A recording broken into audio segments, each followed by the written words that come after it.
taking a look at some new motion sensor LED lights. They just took out of the package. These are rechargeable, and they're not much bigger than a candy bar. They're very lightweight, and they have a magnetic back. And what's neat is they've got a motion sensor, an infrared motion sensor. So now that they've both gone off, I'll just move my hand in front of them, and they're going to go back on for another 20 seconds. Now, they do have that switch on the side.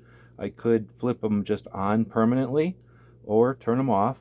But when they're on this motion sensor mode, they're going to run for 20 seconds and then automatically shut off.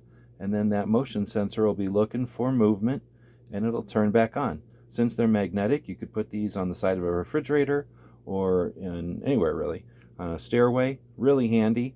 And again, whenever they wear down, you just recharge them. It's a USB-C. They have a magnetic back. They come with this little metal clip that you can put anywhere. It's got an adhesive back, and they're so lightweight that it easily holds them.